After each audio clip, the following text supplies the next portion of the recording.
बिजली के बिना दुनिया की कल्पना करो, न लाइट्स, न फोन, न इंटरनेट। हमारी मॉडर्न लाइफ इलेक्ट्रिसिटी डिलीवरी पे डिपेंड करती है और इस इलेक्ट्रॉन्स के इंट्रिकेट डांस के बीच में होते हैं ट्रांसफॉर्मर्स। ये अनअस्यूमिंग डिवाइसेस अक्सर पावर पोल्स पे या इलेक्ट्रॉनिक डिवाइसेस में छुपे हुए इलेक्ट्रिसिटी हमारे घरों तक पहुंचाने और हमारी दुनिया को पावर देने में इंपॉर्टेंट रोल प्ले करते हैं। लेकिन ट्रांसफॉर्मर्स होते क्या हैं और ये अपना मैजिक कैसे करते हैं?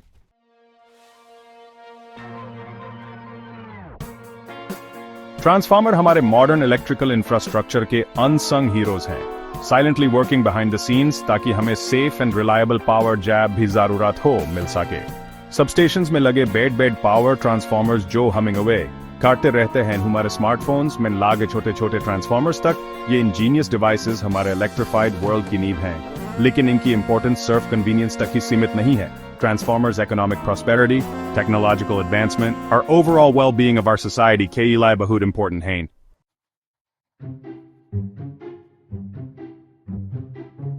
इलेक्ट्रिकल इंजीनियरिंग में हम चीजें कैसे काम करती हैं, इसका मूल सिद्धांत समझने के लिए अक्सर आदर्श मॉडल से शुरुआत करते हैं। आइडियल ट्रांसफार्मर भी इससे अलग नहीं है। असली दुनिया के डिवाइसेस की कॉम्प्लेक्सिटीज में जाने से पहले ट्रांसफार्मर के काम करने के कोर कॉन्सेप्ट्स को समझने के लिए यह थियोरेटिकल कॉन्स्ट्रक्ट एक परफेक्ट स्टार्टिंग पॉइंट का काम करता है। एक ऐसे ट्रांसफार्मर की कल्पना कीजिए जिसमें कोई एनर्जी लॉस नहीं है, वाइंडिंग्स के बीच परफेक्ट मैग्नेटिक कपलिंग है और एक इन्फिनिटली परमेबल कोर है।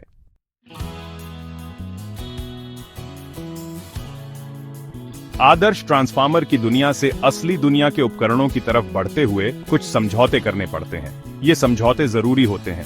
हमारी बेहतरीन कोशिशों के बावजूद असली ट्रांसफार्मर भौतिक विज्ञान के नियमों से बंधे होते हैं। ऊर्जा का नुकसान, अपूर्ण चुंबकीय युग्मन और सामग्री की सीमाएं आदर्श ट्रांसफार्मर मॉडल से विचलन का कारण बनती हैं। लेकिन ये विचलन असली ट्रांसफार्मर के महत्व को कम नहीं करते, बल्कि ये असली दुनिया के अनुप्रयोगों के लिए इन उपकरणों को डिजाइन और अनुकूलित करने के लिए आवश्यक कुशलता को दर्शाते हैं।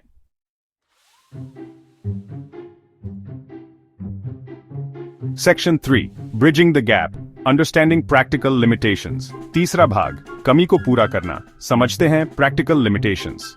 Despite the inherent limitations of practical transformers, engineers have devised ingenious techniques to mitigate energy losses and optimize performance. Practical transformer की कुछ कमियों के बावजूद इंजीनियर्स ने बहुत ही अच्छी टेक्निक्स बनाई हैं जिससे एनर्जी लॉस कम हो और परफॉर्मेंस अच्छा हो।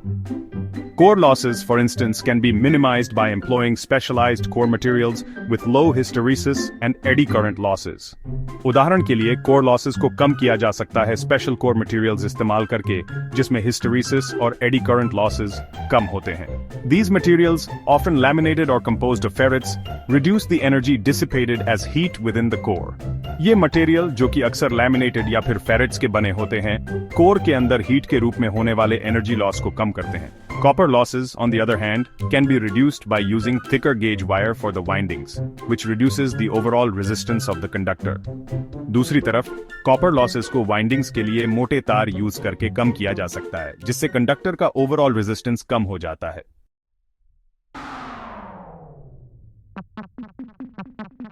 पहला भाग, विद्युत वाहक बल, प्रेरित वोल्टेज का रहस्य खोलना। सोचो, एक चुंबक को तार के कुंडल के पास ले जा रहे हैं।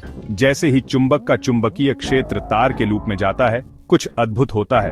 कुंडल में एक वोल्टेज उत्पन्न होता है, जबकि चुंबक का कोई सीधा विद्युत कनेक्शन नहीं है। यह घटना, जिसे विद्युत चुंबकीय प्रेरण कहते हैं, ट्रांसफार्मर के काम करने के तरीके का मूल है और इसे फैराडे के विद्युत चुंबकीय प्रेरण के नियम द्वारा नियंत्रित किया जाता है।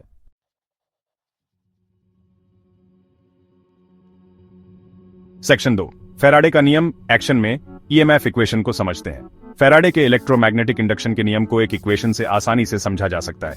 ईएमएफ बराबर नेगेटिव n गुना मैग्नेटिक फ्लक्स में बदलाव बटा समय में बदलाव।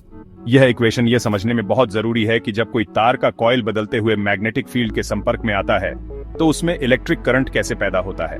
जहां ईएमएफ मतलब इंड्यूस्ड इलेक्ट्रोमोटिव फोर्स, n मतलब कॉइल में घुमावों की संख्या। कॉइल में जितने ज्यादा घुमाव उतना ही ज्यादा ईएमएफ, जो ट्रांसफार्मर और जनरेटर जैसे इलेक्ट्रिकल उपकरणों को डिजाइन करने में बहुत महत्वपूर्ण होता है। मैग्नेटिक फ्लक्स में बदलाव, जिसे डीपीएच से दिखाते हैं, वह एक निश्चित समय में कॉइल से गुजरने वाले मैग्नेटिक फील्ड में अंतर होता है।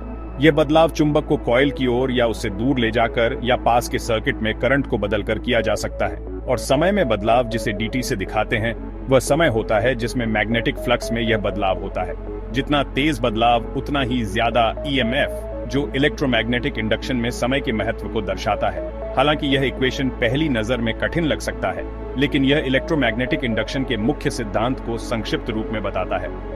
इसके हर हिस्से को समझने से पूरी अवधारणा को समझने में मदद मिलती है। चलिए इसे स्टेप बाय स्टेप समझते हैं ताकि इसका मतलब और महत्व पता चल सके। हर भाग को अलग अलग करके देखने से हम यह समझ सकते हैं कि कैसे वे EMF पैदा करने के लिए एक दूसरे से जुड़े होते हैं। इक्वेशन में नेगेटिव साइन लेंस के नियम को दर्शाता है, जो इलेक्ट्रोमैग्नेटिज्म का एक मुख्य सिद्धांत है। लेंस का नियम कहता है कि EMF हमेशा उस मैग्नेटिक फ्लक्स के बदलाव का विरोध करता है जिसने इसे पैदा किया। यह विरोध ऊर्जा के संरक्षण और सिस्टम में संतुलन बनाए रखने का प्रकृति का तरीका है।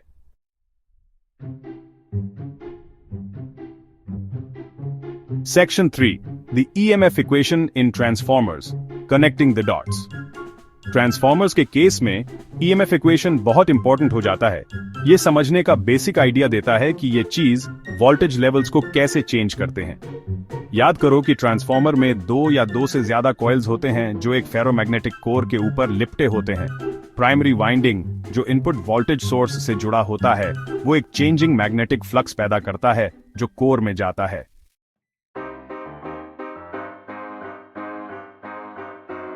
पहला भाग, ट्रांसफार्मर सरलीकृत इक्विवेलेंट सर्किट को अपनाना। ट्रांसफार्मर और EMF समीकरण की अवधारणा एक ठोस सैद्धांतिक नींव प्रदान करती है, लेकिन उनके व्यावहारिक अनुप्रयोगों को समझने के लिए केवल समीकरणों और सिद्धांत से ज्यादा की आवश्यकता होती है। वास्तविक दुनिया के ट्रांसफार्मर का विश्लेषण करने के लिए एक और अधिक व्यावहारिक दृष्टिकोण की आवश्यकता होती है, जो सिद्धांत और अनुप्रयोग के बीच की खाई को पाटता है।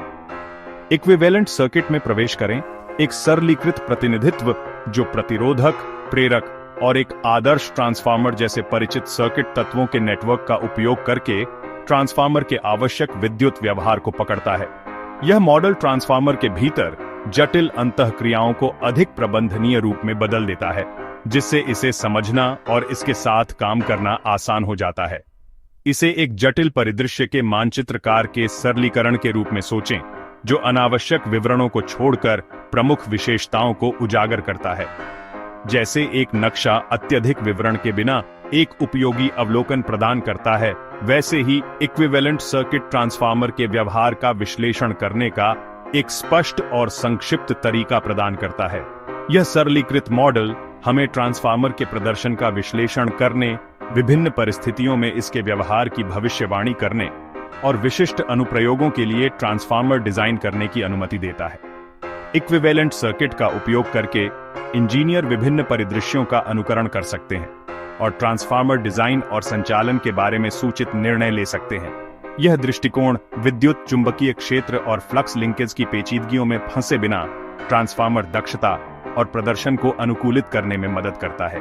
यह एक शक्तिशाली उपकरण है जो ट्रांसफार्मर की जटिल दुनिया में स्पष्टता और सटीकता लाता है।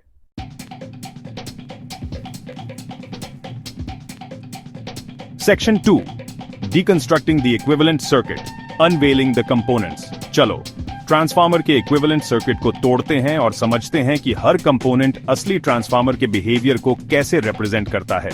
इक्विवेलेंट सर्किट के बीचों बीच एक आइडियल ट्रांसफार्मर होता है जो टर्न्स रेशियो के हिसाब से परफेक्ट एनर्जी ट्रांसफर और वोल्टेज ट्रांसफॉर्मेशन को दर्शाता है।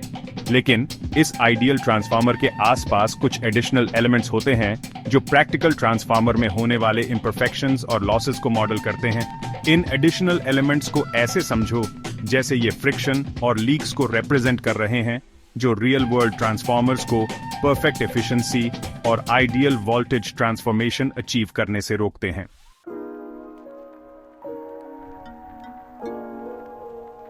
Section 3, from theory to practice, applying the equivalent circuit. तीसरा भाग, थ्योरी से प्रैक्टिकल तक इक्विवेलेंट सर्किट को इस्तेमाल करना। The beauty of the equivalent circuit lies in its ability to bridge the gap between theoretical concepts and practical applications. It simplifies complex electrical systems into more manageable models, making it easier for engineers to understand and manipulate the behavior of transformers. This simplification is not just a theoretical exercise. It has real-world implications that can significantly impact the efficiency and reliability of electrical systems.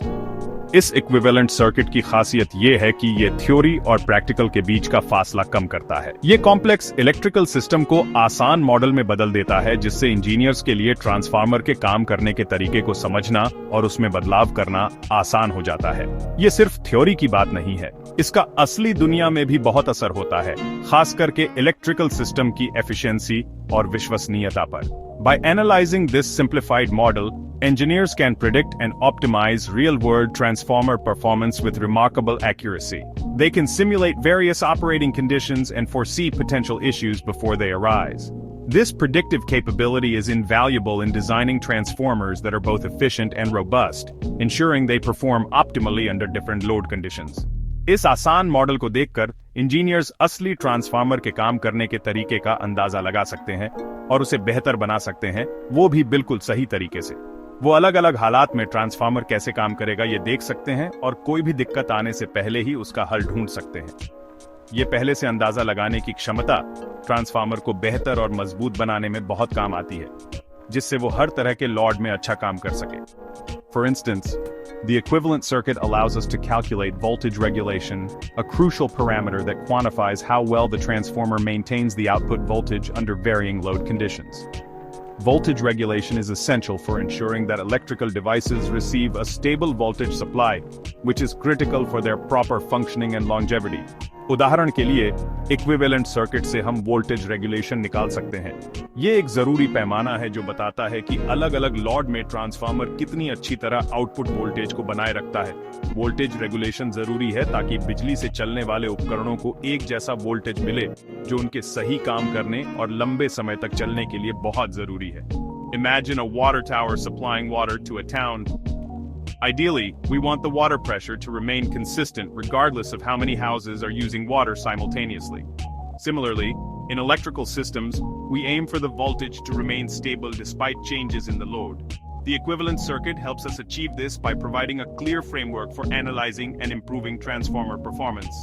सोचिए, एक पानी की टंकी है जो पूरे शहर को पानी देती है। हम चाहते हैं कि चाहे कितने भी घर एक साथ पानी इस्तेमाल करें, पानी का प्रेशर एक जैसा रहे। उसी तरह बिजली सिस्टम में हम चाहते हैं कि लोड में बदलाव के बावजूद वोल्टेज स्थिर रहे। इक्विवेलेंट सर्किट हमें ट्रांसफार्मर के काम करने के तरीके को समझने और उसे बेहतर बनाने का एक आसान तरीका देता है, जिससे हम ये कर सकते हैं।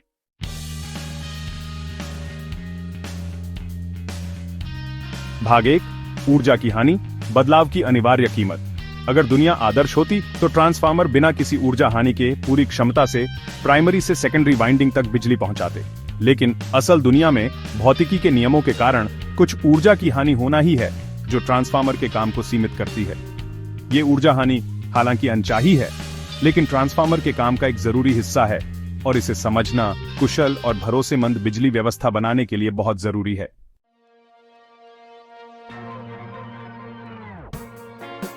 सेक्शन 2, कोर लॉसेस, हिस्टेरेसिस और एडी करंट्स के बारे में।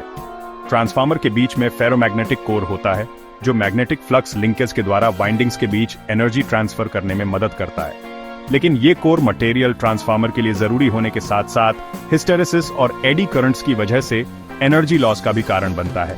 इन लॉसेस को कोर लॉसेस कहते हैं और ये कोर में हीट पैदा करते हैं, जिससे ट्रांसफार्मर की एफिशिएंसी कम हो जाती है।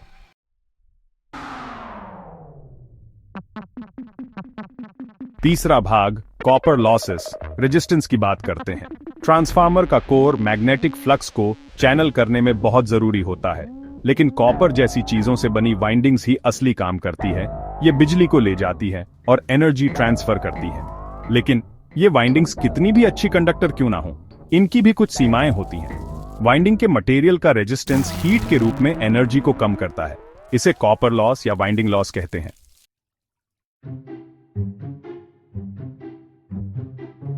सोचो, एक गार्डन होज है जो स्प्रिंकलर को पानी दे रहा है। हम चाहते हैं कि स्प्रिंकलर का पानी का प्रेशर हमेशा एक जैसा रहे, चाहे होज से कितना भी पानी फ्लो हो रहा हो।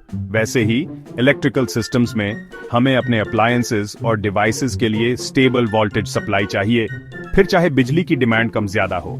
यहीं पर वोल्टेज रेगुलेशन काम आता है। ये ट्रांसफार्मर परफॉर्मेंस का एक इंपॉर्टेंट पहलू है जो दिखाता है कि अलग अलग लोड कंडीशंस में ट्रांसफार्मर कितने अच्छे से स्टेडी आउटपुट वोल्टेज मेंटेन करता है।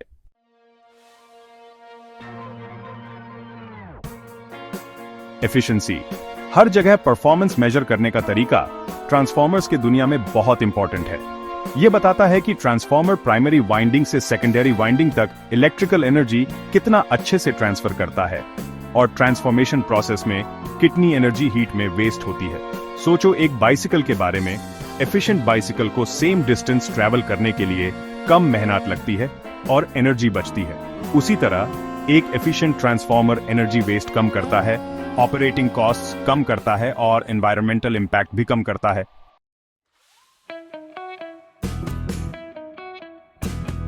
ऊर्जा बचत और कम खर्चे के लिए ट्रांसफार्मर की एफिशिएंसी बढ़ाना एक महत्वपूर्ण काम है। ट्रांसफार्मर में होने वाले ऊर्जा के नुकसान को कम करके हम इसके प्रदर्शन को बेहतर बना सकते हैं, इसके खर्चे कम कर सकते हैं और पर्यावरण पर इसका असर भी कम कर सकते हैं। सोचिए, एक रेस कार को हवा के घर्षण को कम करने और ईंधन की खपत कम करने के लिए ठीक किया जा रहा है। ठीक वैसे ही ट्रांसफार्मर को बेहतर बनाने का मतलब है ऊर्जा के नुकसान को कम करना, ताकि उसकी एफिशिएंसी और उम्र बियार सके।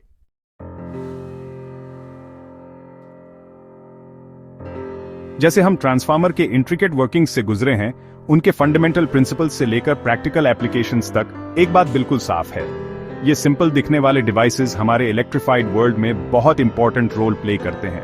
पावर प्लांट्स में इलेक्ट्रिसिटी जनरेट होने के मोमेंट से हमारे होम्स और बिजनेसेस तक पहुंचने तक, ट्रांसफार्मर साइलेंटली एनर्जी के फ्लो को मैनेज करते हैं और इंश्योर करते हैं कि ये सेफली, एफिशिएंटली और अप्रोप्रिएट वोल्टेज पर अपनी डेस्टिनेशन तक पहुंचे। जैसे एक कंडक्टर ऑर्केस्ट्रा को गाइड करता है हार्मोनियस म्यूजिक प्रोड्यूस करने के लिए, ट्रांसफार्मर इलेक्ट्रिसिटी के फ्लो को ऑर्केस्ट्रेट करते हैं, जिससे हमारी मॉडर्न लाइव्स की सिम्फनी चलती रहती है।